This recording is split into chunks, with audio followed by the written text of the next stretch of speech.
Hello dear students, very warm welcome to our YouTube channel BioGeek। फिर से हम एक वीडियो लेके आए हैं FYBSC के बच्चों के लिए जो FYBSC में अभी उन्होंने इस साल एडमिशन लिया है और इसी साल FYBSC का सिलेबस जो है वो चेंज हुआ है।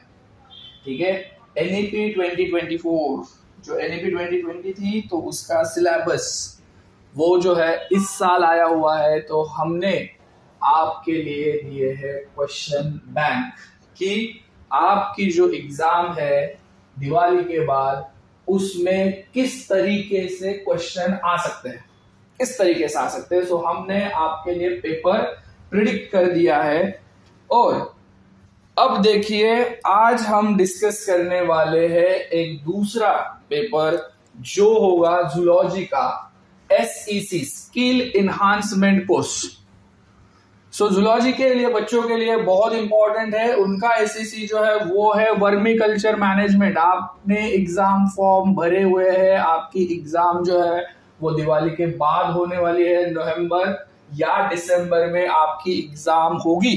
तो उसके लिए क्या क्वेश्चन आ सकते हैं, तो ये क्वेश्चन जो है वो बहुत इंपॉर्टेंट है। मैं डेफिनेटली कह सकता हूं कि आप ये 3 क्वेश्चन पेपर करके जाइए, आपको 25 मार्क्स से ज्यादा मार्क्स मिलेंगे गारंटी के साथ, क्योंकि हमने जो पेपर यहाँ पे बनाए या प्रैक्टिस क्वेश्चन यहाँ पे आपको दिए हैं वो पूरे सिलेबस के ऊपर दिए हैं, पूरे सिलेबस के ऊपर। देखिए यहाँ पे हम स्टार्ट करते हैं ये सेट 1। तो देखिए आपको इंस्ट्रक्शन पता ही है, सारे क्वेश्चंस आपको कंपलसरी है, ऑल क्वेश्चंस आर कंपलसरी। अब देखिए क्वेश्चन नंबर 1 में आपको 5 क्वेश्चन सॉल्व करने हैं। ओके, 1 मार्क के लिए एक होगा। Define vermiculture, what is epigenic earthworm, enlist the exotic species of earthworm, what is hermaphrodite, what is vermiwash या define vermiwash, क्या होता है vermiwash। ठीक है, इस 6 में से आपको कितने सॉल्व करने बच्चों? 5 मार्क्स हो गए।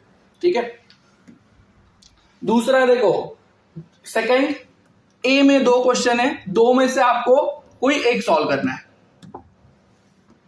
Explain the life cycle of Eisenia fetida, ये एक अर्थवर्म की स्पीसीज है। okay? जो कॉमनली हमारे यहाँ पे मिलती है, उसकी लाइफ साइकिल, या फिर explain the role of vermiculture in 4R।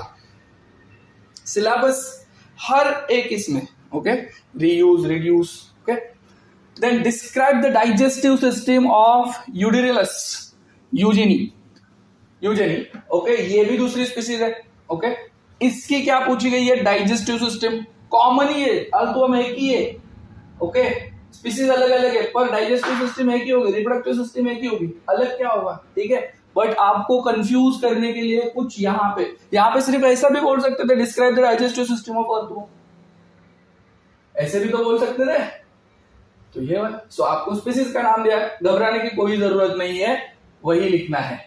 ठीक है, चलो फिर right a note on vermi composting for house garden. ये छोटा सा कंसेप्ट है, उसके ऊपर भी क्वेश्चन आ सकता है।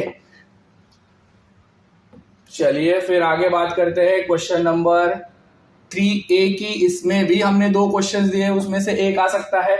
Describe the bacterial disease of the earthworm, discuss the process of vermi compost harvest. Vermi compost harvest की प्रोसेस आपको यहाँ पे बतानी है। और क्वेश्चन नंबर 3B में भी 2 है, 2 में से एक सॉल्व करना है। Explain the pit and heap system of the earthworm farming and write a short note on indigenous species of the earthworm. बहुत सिंपल क्वेश्चन होते हैं बच्चों। और क्वेश्चन नंबर 4 जो होता है वो भी 10 मार्क के लिए ही है, बट इसमें थोड़ा सा क्या है कि ये एक क्वेश्चन जो है वो 2.5 मार्क्स के लिए आपको पूछा जाता है। इसमें से आपको 4 क्वेश्चंस अटेम्प्ट करने हैं, 5 दिए होंगे 2.5 मार्क के लिए। Then composition of the vermi wash, habit and habitat of earthworm, feeding of earthworm, systematic position of Eisenia fetida. Okay, यहाँ पे आपको क्या लिखना है? Kingdom, phylum, class, order, family, genus और स्पीसीज, ये लिख दो। ओके, और वो उसी इसमें लिखना चाहिए। ओके, क्या क्या होता है? Kingdom, phylum, class, order, family, genus और स्पीसीज, ये लिख दो। ये कैसे याद रखोगे? एक सिंपल सी ट्रिक याद रखो, कीप पॉन्ड क्लीन और frog get sick. Okay, kingdom, phylum, class, order, family, genus और स्पीसीज। सिंपल, ये सिस्टमैटिक पोजीशन में आना ही चाहिए। Then enemies of the earthworm, snake and toads के बारे में लिखना है। Economic importance of vermi compost. ये पहला पेपर था, पहला सेट। ऐसे मैंने 3 सेट दिए हुए, एक दूसरा सेट भी आपको देखे, ये दूसरा सेट। ऑर्गेनिक फार्मिंग क्या होती है, what is vermi culture, what is the role of gizzard in earthworm, okay, उसके डाइजेस्टिव सिस्टम का एक पार्ट है। ककून्स क्या होते हैं, use of vermi wash, enlist the names of native species of earthworm. Then attempt to, यहाँ पे देखिए systematic position, habit, habitat and external morphology. 6 mark के लिए डायग्राम निकालना बहुत जरूरी होगा। यहाँ पे डायग्राम निकाल दीजिए, एग्जामिनर खुश हो जाएंगे। ओके, 6 में से 6 मार्क्स दे देंगे।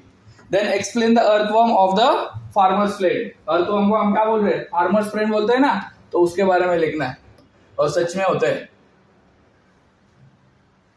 देन क्वेश्चन नंबर 2B में देखिए, describe any 2 useful species of the earthworm, explain the positive agent, symptoms and control measures of protozoan disease in earthworm. Earthworm में कुछ प्रोटोजोवन डिसीज होते हैं, उसके बारे में लिखना है।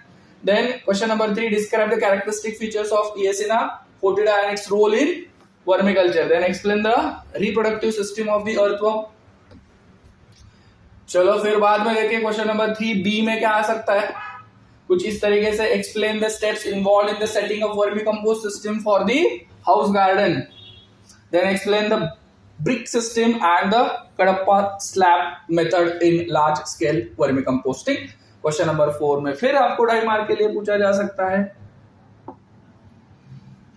चलिए, role of earthworm in soil health, then benefits of vermicompost as a business, then damage caused by the greater wax moth and the fungal disease. Earthworm के जो फंगल डिसीज है उसके बारे में। सो ये दूसरा सेट हो गया, ये तीसरा सेट। ओके, वीडियो बहुत बड़ा हो जाएगा, हर एक क्वेश्चन एक्सप्लेन करते बैठू तो, पर यहाँ पे देख सकते हैं आप, धीरे धीरे हम जाएंगे। What is endogenic earthworm, name 2 commonly used earthworm species, habit, habitat, vermicompost क्या होता है, 4SAR क्या है, ठीक है। Explain how vermicompost can contribute to the rural and urban employment and entrepreneurship.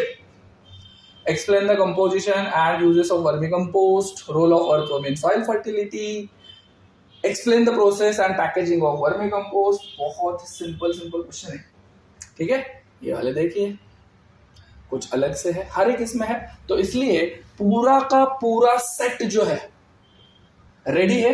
Okay, अब इसके पीडीएफ भी आपको मिल सकते हैं। आपको जूलॉजी का पेपर मिल सकता है, आपको बॉटनी का पेपर मिल सकता है, आपको माइक्रो का पेपर मिल सकता है, आपको केमिस्ट्री का भी पेपर मिल सकता है, और ये एसएससी का भी पेपर मिल सकता है। कहाँ? तो आपको वो मिल सकता है हमारे ऐप के इसमें। ओके, सो हमारा ऐप है जिसका नाम है बायोगिक। उस ऐप के ऊपर आप चले जाइए, वहां पे आपको ये पेपर जो है वो मिल जाएंगे। सो वैसे तो मैंने यहाँ पे फ्री दे दिए है, मगर जिसको भी पीडीएफ चाहिए वो बच्चे ऐप के ऊपर जा सकते हो। ऐप में बाकी के भी पेपर है आपको, ठीक है। सो वो पेपर जो है वो आप वहां से ले सकते हो। तो हमारे ऐप का नाम यही है, बायोगिक -Akash Bagade. So thank you very much.